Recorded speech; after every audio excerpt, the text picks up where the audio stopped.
Hello everyone, you're watching News Epicenter with me, Maria Shakil. The bridge collapse in Gujarat's Morbi, which has claimed over 130 lives, has sent shockwaves across the country.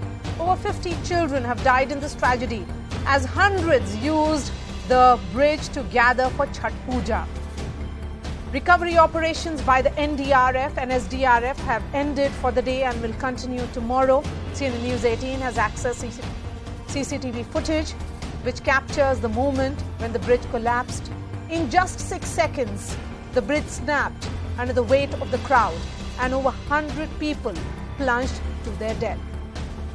The Prime Minister, who is on a tour of coal-bound Gujarat, condoled the deaths and stated that all help will be provided to the families of the victims. He will be visiting Morbi tomorrow, and ahead of that, he also chaired a high-level meeting to review the search and rescue operation and aid to those affected. But they are demanding answers on how this tragedy was allowed to unfold. 9 suspects have been arrested, including contractors, ticket collectors, and security guards. These also include 2 managers of the Oreva Group. The Oreva Group, a firm specializing in wall clocks, electric bikes, and CFL bulbs, managed to land the maintenance contract for this bridge. In fact, the Oreva Group is a subsidiary of the firm Ajanta Infrastructure, which subcontracted multiple operations linked to the bridge to other firms. The lens is on the civic authorities as well, because no completion certificate was obtained from the municipality before opening of this bridge. Remember, the bridge was opened just 5 days ago after being closed for 7 months for repair work.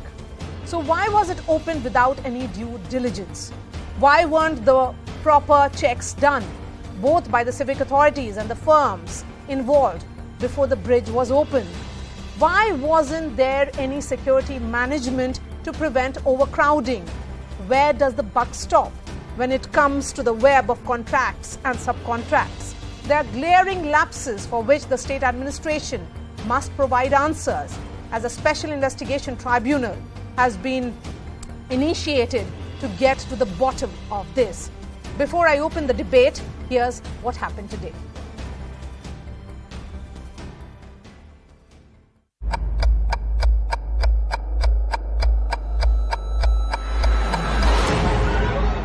Six seconds of hell that left more than 130 people dead. This is the moment when an overcrowded suspension bridge collapsed in Gujarat's Morbi.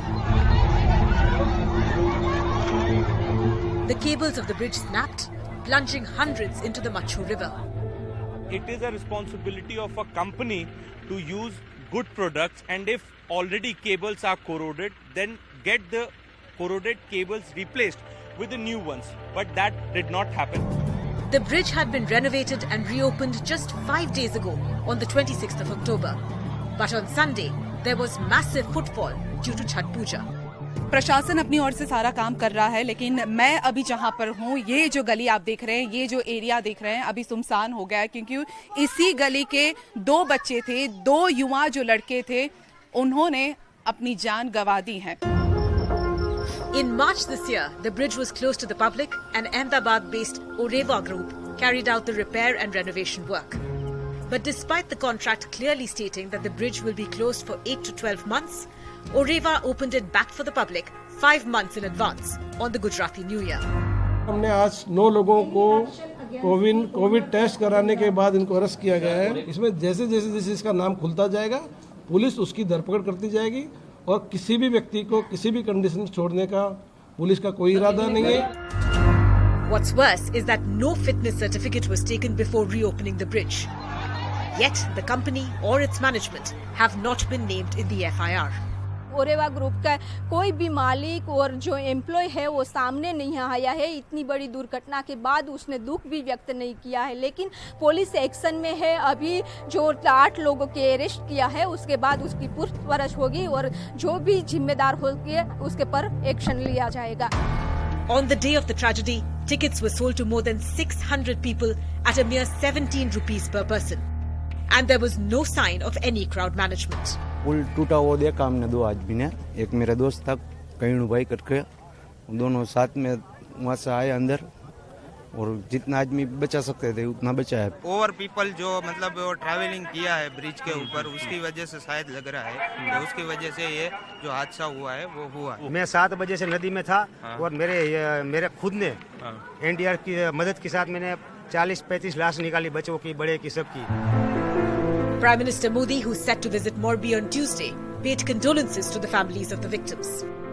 કાલે મોરબીમાં આ ભયંકર પીડાદાયક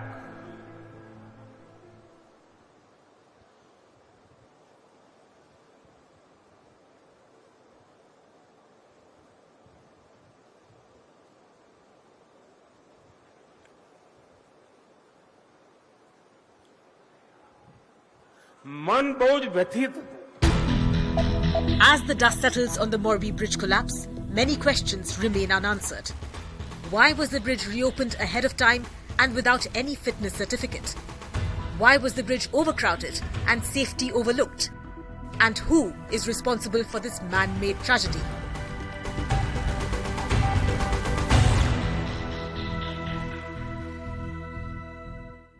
So now let's get you a timeline of what led up to this tragedy. Remember, in March this year, the bridge was closed to the public for renovation and repair work. It's a 100-year-old bridge. And as per the repair contract, the bridge had to be shut for 12 months. For 12 months, this entire renovation exercise had to be undertaken.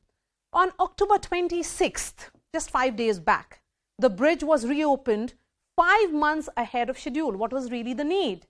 Tickets were sold to the public at just 17 rupees per person. And October 30th, there were no safety checks despite the rush of Chhat Puja.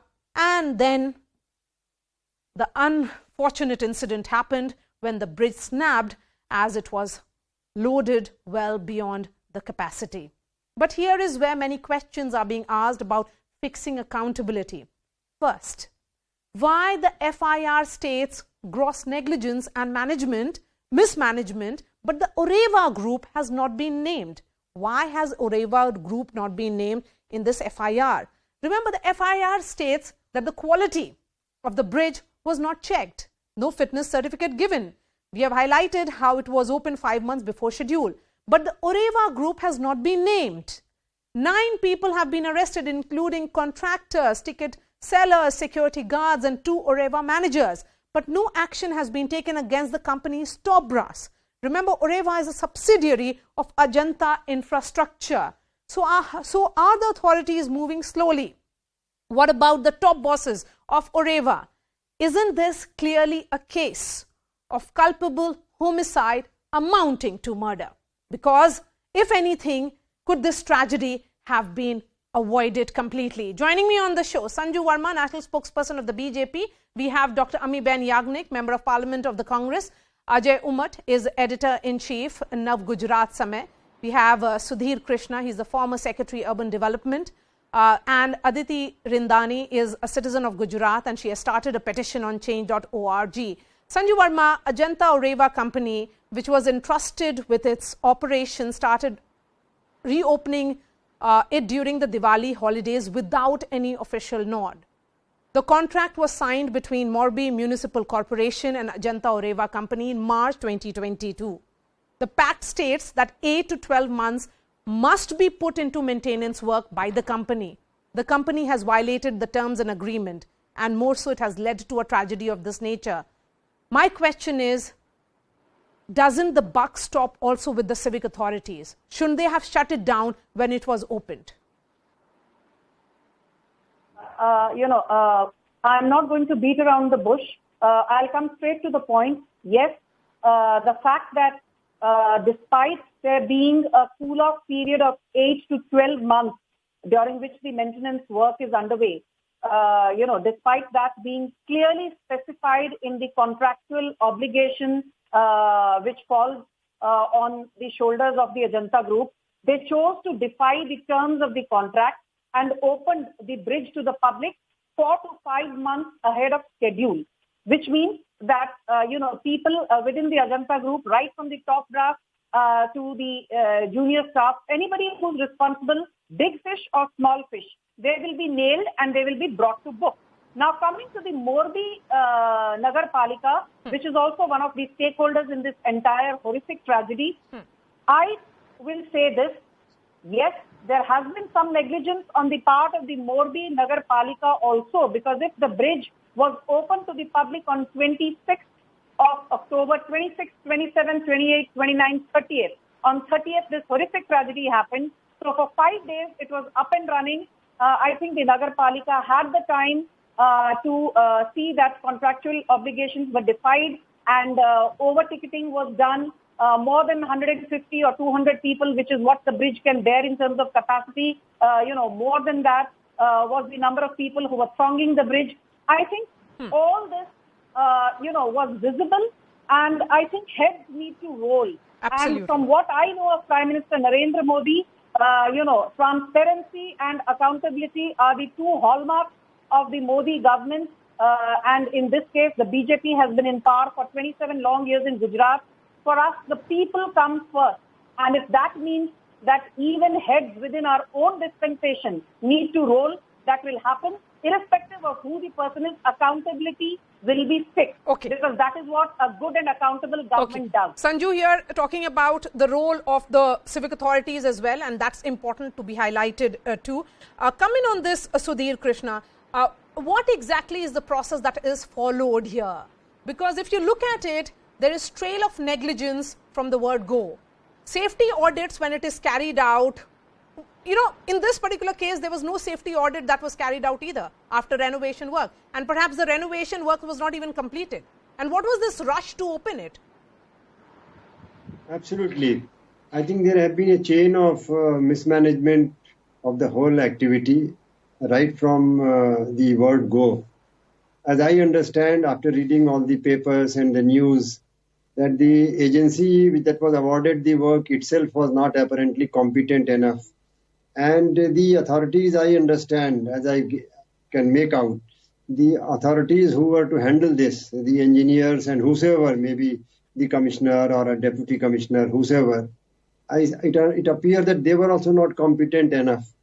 And above all, I think the procedure has not been laid down. And lastly, whatever procedure is there is unfortunately in all cases, in all local authorities particularly and in general, there is a decline in following rules and regulations. People are in general losing respect for law, and under severe pressure only people want to follow law, and otherwise everybody wants shortcut, and everybody wants to bypass the rules and regulations. And at every stage it has become the norm. And if you go to municipalities or lower level of government, it is more than. So government of India, if you go, they follow some rules and regulations to a good extent, reasonably good extent. You go to state government, it will be less. You go to municipalities, it's still lower. It all becomes personalized. There are manuals and codes, first of all, if there are, first we have to check out whether the municipality had proper manuals of safety audit, but all they had. Okay. And even if they had, then people are not following. Those days are now... there are a number of questions that are being raised, and Dr. M.E. Ben Yagnik is also from the state of Gujarat. Dr. Yagnik, after renovation, the civic body was supposed to carry out safety checks, and then if it is found to be fit, then only an NOC or a fitness certificate is given for the bridge's operation. This was never done in this particular case. So the question that arises is that who gave the green signal to see that the bridge is operating, and who gave that final word, and from where did it come? Because it is a contract that is awarded to the company, and it might have been done at the highest level by the government, because Nagar Palika does not give awards or contracts of this kind, of this nature, of maintenance of a bridge that is so old and is already existing on the website of the Gujarat government as a sightseeing place. So I think we have to go to the root of the matter, that who awarded the contract to a company which had no expertise, no track record of having any maintenance operations done in the past. So it begins from that, and there are two parties to a contract. So we are talking about the company here who started operating the bridge, and the Nagar Palika says that they have not issued the fitness certificate. So from where did the permission come? That is the moot question, I think, that will have to come to the fore. We have seen what happened due to the gross negligence, or maybe due to whatever that the act decided that this is the decision and I can go ahead with operating of the bridge on the New Year day of the Gujarati New Year. So this is giving rise to lots of suspicions. We have lost so many lives, and we can't just say that, well, there is negligence or there is no fitness certificate. It is a huge, huge mistake, and the government will have to find out where did it go wrong. Sanju, a quick response from you, and then I bring in others. And if it is not given, then why it is not given? Where is the accountability is the question. Where is the accountability, and the buck stops at whose level? Because if there is a municipality chief and the BDO, shouldn't they be also held accountable, Sanju? You know, Maria, I started by saying that accountability needs to be fixed, and I will just add to, what the Congress panelists said.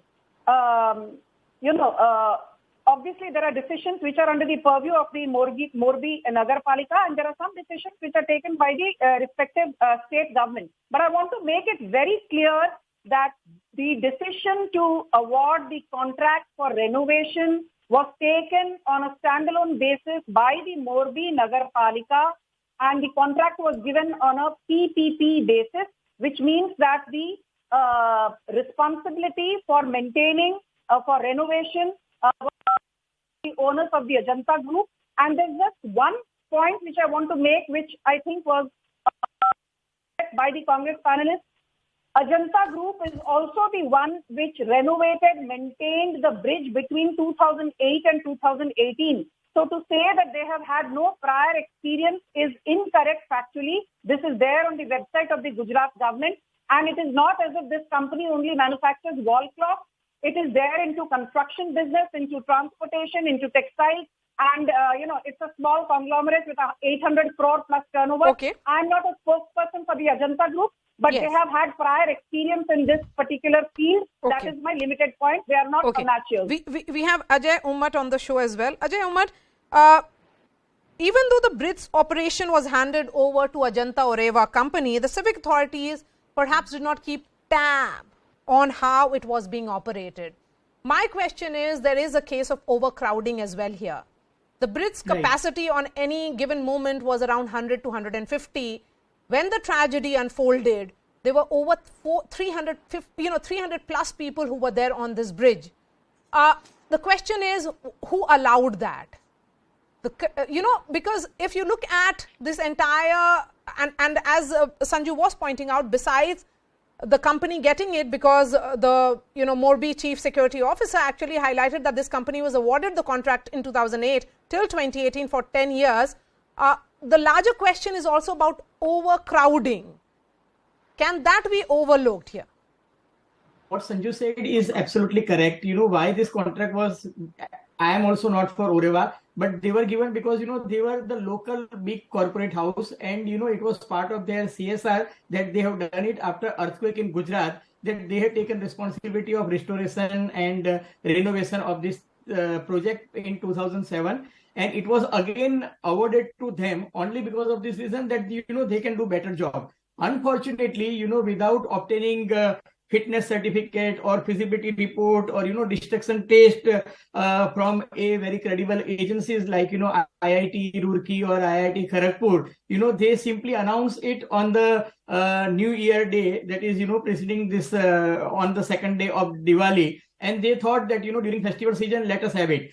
Unfortunately, the carrying capacity of that bridge is not more than 125 to 150 people at any given point of time. And over-ticketing was done to the level of 375 at that point of time. And it is on record that, 375 tickets were sold on that particular day. So it shows that, and many eyewitnesses say also that, at that when this mishap took place, more than 450 to 500 people were there. So I think it was a gross negligence on the part of agency or contractor or management that, they allowed this many people at that point of time, and there was no regulating mechanism. In Ahmedabad, Prime Minister Narendra Modi has recently inaugurated Atal Bridge. And if you see the standard operating practice that, on both sides of the bridge, there is a mechanism that, fire brigade authorities, personnel are there, police personnel are there, they are regulating the traffic. And today on the safer side, instead of 10,000 people, they say only 3,000 people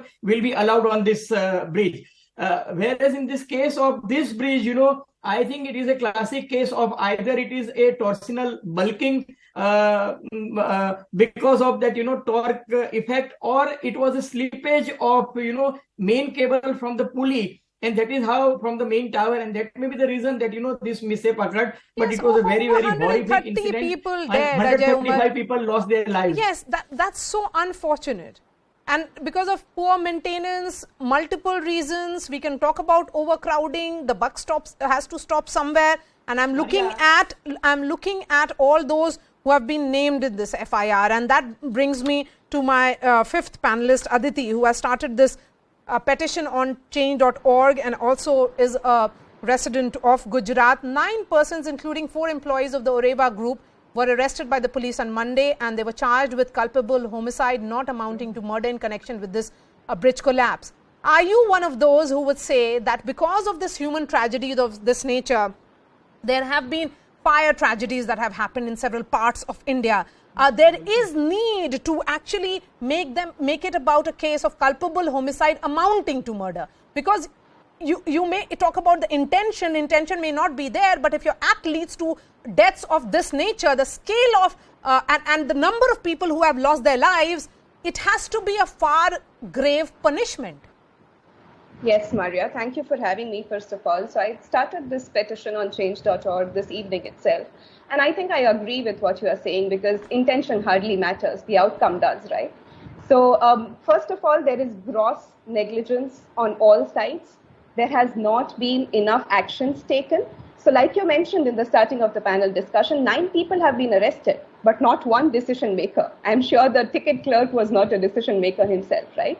So first, let's fix the accountability. And second, what I'm asking in my petition on change.org is to take a corrective measure, because such incidents have happened in the past. It happened in Morbi yesterday, and I don't want them to happen in the future. So there should be enough mandatory safety audits being conducted. Like Ajay sir rightly mentioned, that Atal Bridge, they announced this decision today. But what about the other bridges where the middle class or the poor class go for recreation, for enjoyment? What's their loss if the safety checks are not being concerned? So yes, I think I agree with what you're saying here. Okay. Ami Ben Yagnik, do you think there is need for audits of that nature and also to control the number of people on a bridge? Definitely, if there had been a safety audit, or a monitoring mechanism, this would have been sorted out at the time of giving the fitness certificate. Now, when this fitness certificate is given, you take into account the engineers' expertise, their opinion, they look at the past record, and they look at the carrying capacity of that particular bridge or the particular roadway. So this has not been done. So because we don't have a fitness certificate issued by the concerned authority, we do not know what is the carrying capacity of the bridge. And so if there's not a safety audit done, and if there is no monitoring mechanism, I think these things will continuously happen. And that is why I specifically mentioned that who has awarded this contract and who is on the other side of the award contract, that the government will have to come out with a very stringent accountability measure and a punishment, of course, because this will go on happening. People will forget after a few days and they'll wait for justice endlessly. I even waited for a suo moto cognizance by the Honorable High Court, and then I was a little upset because I believe in the justice system, and I thought this would have done a great, it would have been great help to the people who are looking for justice. Before I start wrapping the debate, and I'll give the final words to Sanju Verma, I want to understand from you, Sudhir Krishna, a tragedy of this nature has unfolded in Gujarat. Before that, we have seen foot-over bridges, at railway stations collapse in the past as well. What is it that doesn't make it, punishable to the point that building engineers, and contractors take extra precaution? Why are those tragedies forgotten? Yes, I think some panelists and you also mentioned that negligence should be taken as an offense under the Indian Penal Code, and like culpable homicide, maybe not amounting to murder, but it is a grievous injury and so on. Even there are potholes on the road, and people are dying now and off and on. You are report every other day I see on TV that because of potholes, somebody fell in a ditch and he was hit by another vehicle and he died or grievously injured. So a time has come now to define these as an offense, like negligence, which is leading to grievous hurt or leading to death also. A time has come now. Insurance liability should also be fixed on the municipal corporations and authorities who are maintaining those roads or bridges. I think a time has come now to revisit all those things on one hand. At the same time, we have to also learn to respect law. We are forgetting. Now people, you see on the bridge, people were shaking the bridge as I saw on the video clipping. People are dancing there and rushing on the bridge. I mean, as if they have no respect for anything. Even you travel in the train, people start shouting, dancing, playing loud music. In aircraft, people are running, here and there. The children are run in the aisle of the aircraft as if it is a playground. So I think we have to now, a time has come that we must now. Ajay Umar, I have just enough time for you, and then the final words to Sanju. Please go ahead. Ajay Umar, if you can hear me. Yeah, what's the question? Yes, my question to you is, what should be the nature of punishment in tragedies of this nature? So there is an atmosphere of grief and anger all over, in Morbi city and district, and so many people have died. Unfortunately, we pray that now the figure is 135 and it should not increase anymore. Yes. We all pray sincerely. But the only thing is that people say that only security personnel and manager or ticket seller should not be arrested.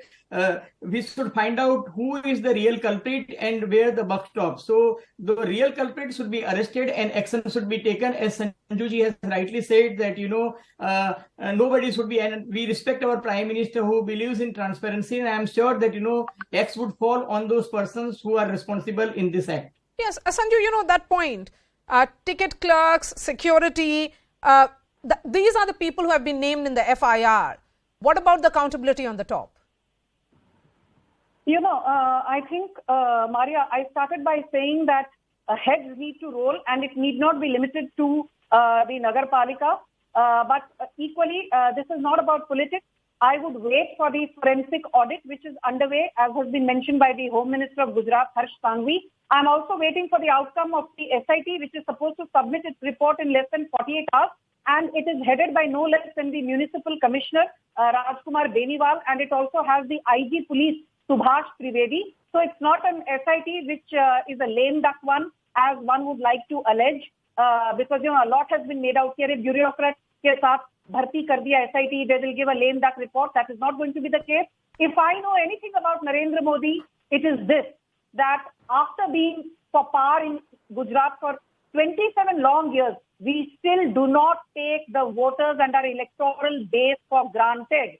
We value each and every life, and I would like to take this show to again ask for forgiveness if there have been lapses from our end, and my condolences to the families of deceased. But we will bring to justice every fish, small or big, including the promoters of the Ajanta group. So I can... we certainly hope that, Sanju. Thank you so much. Yes. Sanju, you will be continuing with me for the next debate. Dr. Ami-Ben Yagnik, Ajay Umar, Sudhir Krishna and Aditi, thank you so much for joining us. Shifting focus to our second debate, and that is the big message of language unity that has come from Prime Minister Narendra Modi.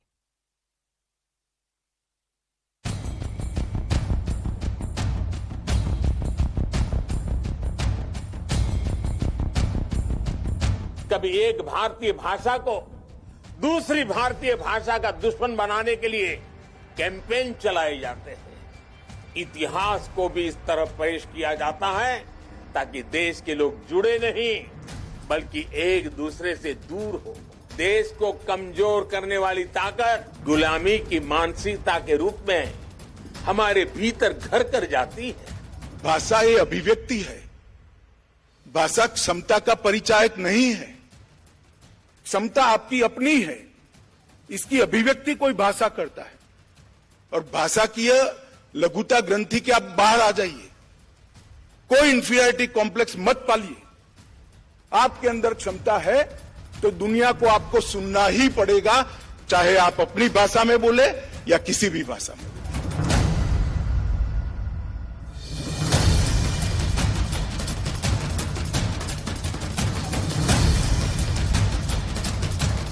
Making one language as a national language of the entire country is wrong.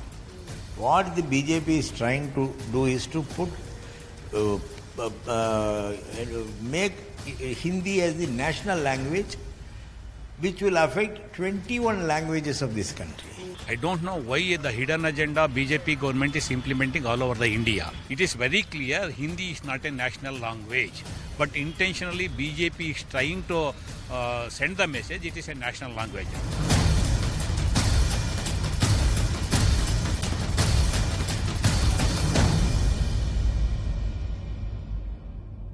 The language war has erupted once again. Prime Minister Narendra Modi, while addressing a gathering at the Rashtriya Ekta Divas parade in Gujarat's Kevadia today, said that political campaigns are being launched to make one Indian language an enemy of another. Home Minister Amit Shah also spoke on the issue and dismissed the charge that the government is against regional languages. He said all regional languages are central to Indian identity, adding that it is unfortunate that English proficiency is linked with knowledge and talent. But this has not stopped southern politicians from once again accusing the centre of imposing Hindi. Time and again, the BJP has been accused of running a campaign to make Hindi the national language. But India boasts of 22 official languages, with another 41 in line to find a place in the 8th schedule. With the workforce movement across the country, the number of Hindi speakers is rising, but the bogey of Hindi imposition seems to be no more than a political bogey that suits the politics of certain parties. The Prime Minister has repeatedly made it clear that he values the nation's language diversity.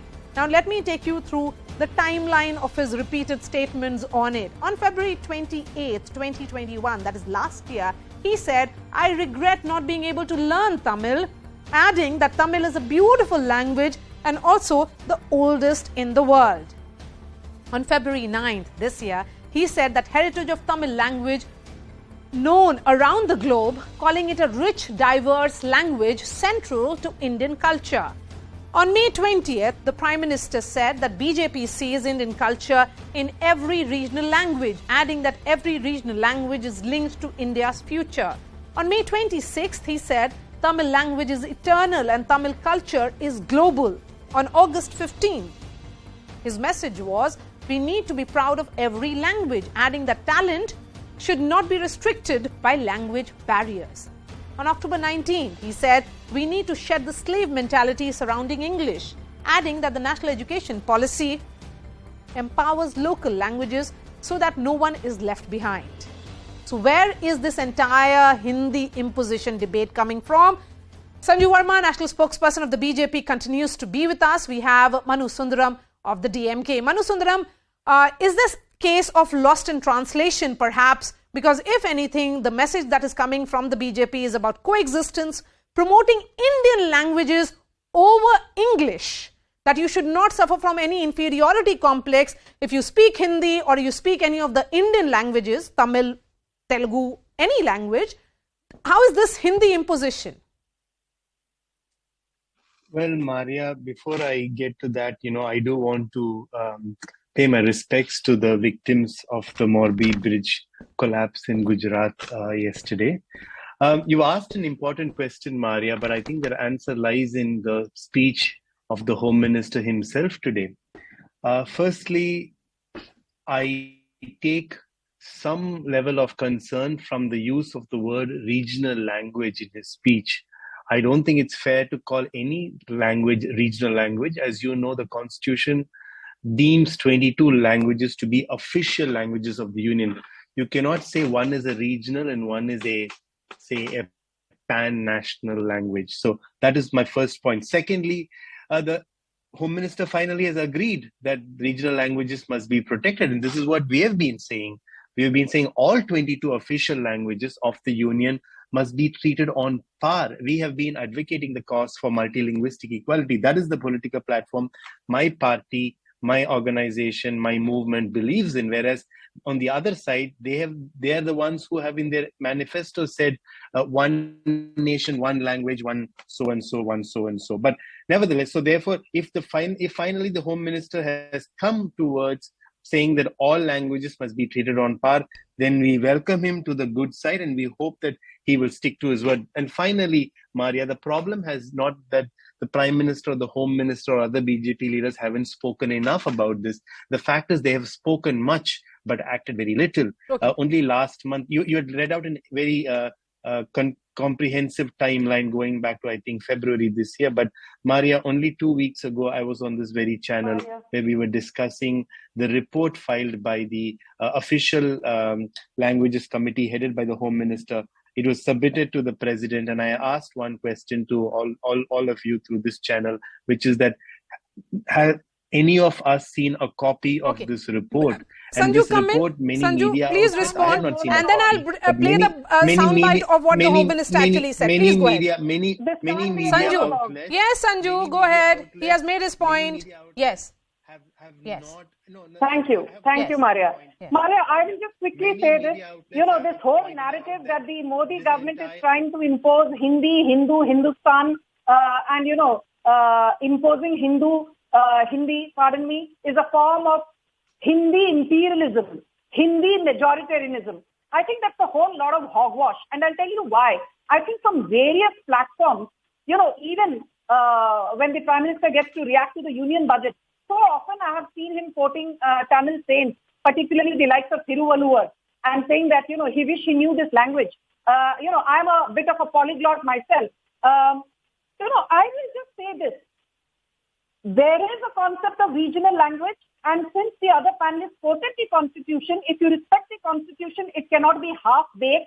Article 343 to Article 351 of the Constitution deal with the concept of Hindi being one of the 22 official languages. We agree that it is not the Rashtra Bhasha, but the Raj Bhasha, as was once famously said by Rajnath Singh. But the same Constitution also gave the central government the right, way back in 1949, that after the completion of 15 years from the date that the Constitution comes into effect, the central government has the right to include Hindi in Devanagari script as one of the primary languages. So please understand that Hindi is an alternative to English. That is what Amit Shah has said. So that people in tier 2 and tier 3 cities who are not comfortable with English are not left out of the mainstream. Okay. Hindi is not an alternative to native languages. Hindi is not an alternative to Tamil. It's not an alternative to Telugu. It is not an alternative to Kannada. But it is an alternative to English. So please don't. Yes, I'm going to actually play that sound bite, because I think the important part is also that don't suffer from any kind of complex if you do not know English. It is about chamta, your own capacity. I think that's beautifully put. And let's listen into what Home Minister said, and I'm going to go back to Manu Sundaram. हमारे देश में दुर्भाग्यपूर्ण तरीके से अंग्रेजी की जानकारी को बुद्धि की क्षमता के साथ जोड़ दिया गया है। बच्चों, भाषा ये अभिव्यक्ति है, भाषा क्षमता का परिचायक नहीं है। क्षमता आपकी अपनी है, इसकी अभिव्यक्ति कोई भाषा करता है। और भाषा की यह लघुता ग्रंथि के आप बाहर आ जाइए, कोई इंफीरियरिटी कॉम्प्लेक्स मत पालिए। आपके अंदर क्षमता है तो दुनिया को आपको सुनना ही पड़ेगा, चाहे आप अपनी भाषा में बोले या किसी भी भाषा में बोले। English proficiency is not a parameter to judge your knowledge and talent. If you have something important to say, the world will listen. Don't let go of your own language. How is this Hindi imposition again, Manu Sundaram? Or any kind of one nation, one language? Well, Maria, thank you for translating that speech of the Home Minister. All I want to say is that this is pretty much what we have been saying for almost 55 years now. Give every language its due. The impetus or the argument for one nation, one language was not made by us. It was in fact made by the Bharatiya Janata Party in its very own election manifesto. My friend from the BJP quoted Article 343. That's very well, ma'am, and there was 15 years, but you must also remember in 1968, the parliament of this country moved a resolution called the Official Languages Resolution, which ensures that English continues to be one of the official languages. And Maria, let me be very categorical. We, and I personally, and we as Tamil speakers and non-Hindi speakers do not suffer from any complex inferiority or superiority. All we are asking for is multilingual equality. And I think that's important. And on a day when we commemorate Sardar Patel, I think you have to remember that diversity of languages, multilingual equality is what is important for the unification of this country. Putting one language over the other, or or coming up with rhetoric about different languages. So it is about coexistence. It is about coexistence. Yes, it's about coexistence. Rather than making about one bogie, a bogie of language versus language. It's about multiple languages, respecting each other and coexisting. Yes, Sanju, go ahead. May I come in? Yes, yes. You know, Maria, let's please understand one thing very clearly. The first time there was some form of a national education policy that was announced, it was way back in 1968. And then the second time national education policy was announced, it was way back in 1986.